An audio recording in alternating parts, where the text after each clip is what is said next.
2023 nagkasakit po si Papa, pero nalaman ko malala na. Kasi nga po, tinatago ni Papa yung, eto ngayon ko lang po ito share sa maraming tao.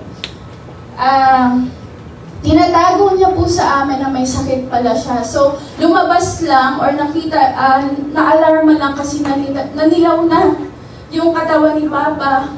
Pumayat na. Ayan, pansinin niyo mukhang MPA yung Papa ko. Pagdating dito sa pangalawang picture, para na siyang malnourished. Actually, tumaba-taba pa siya niyan kasi nakapag-barley na po siya.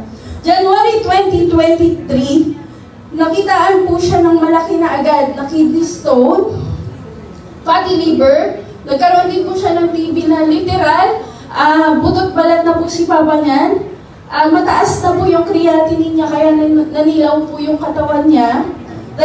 Diabetic din siya, sabi ng doktor, delikado kasi kapag nagkasugat yung kidney ng Papa mo, mahirap na kasi yung sa labas na sugat ka, mahirap pagalingin. What if pa yung hindi nahanginan, hindi naarawan?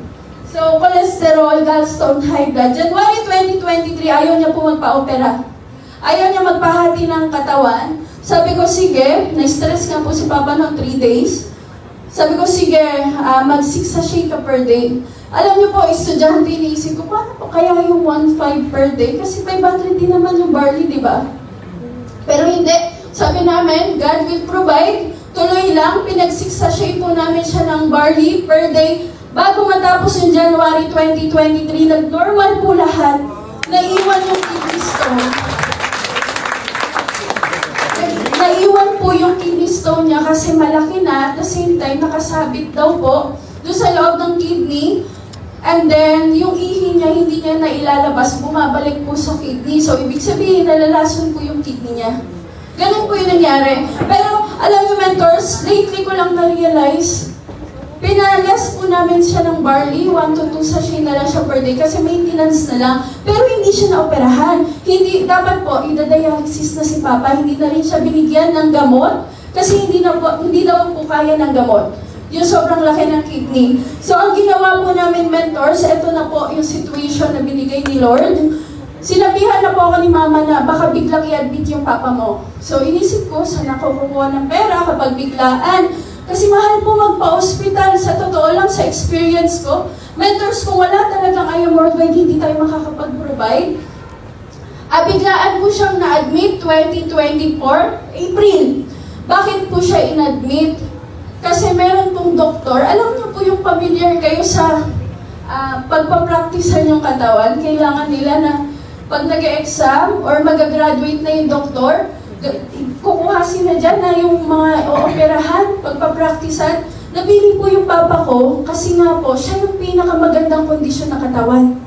Na hindi po critical. Kung ako yung doktor, anong pipiliin ko? Yung critical na anytime pwede mamatay or yung si Papa na malakas naman, pero may malalang sakit. Kasi yung kasabayan niya, nagdadialysis na yung iba patay na. Ganun po yung nangyari. Imagine niyo, mentor, sa isang taon na hindi pala siya nagbabarley, nawala ako sa barley, nawala ako sa ayam, possible patay na din yung Papa ko. Kaya pala na hindi ako pinag-i-engineer ni Lord kasi mamamatay yung Papa ko kapag pabigat pa din ako sa kanila. Na-imagine niyo yung mentors? And ayan, mentors, ang ganda pa dyan kasi tinatanggihan sila ng doktor kasi hindi naman daw po i-admit yung Papa ko, ang lakas naman. Pero hinahawakan sila ng doktor kasi nga magpa-practical test daw.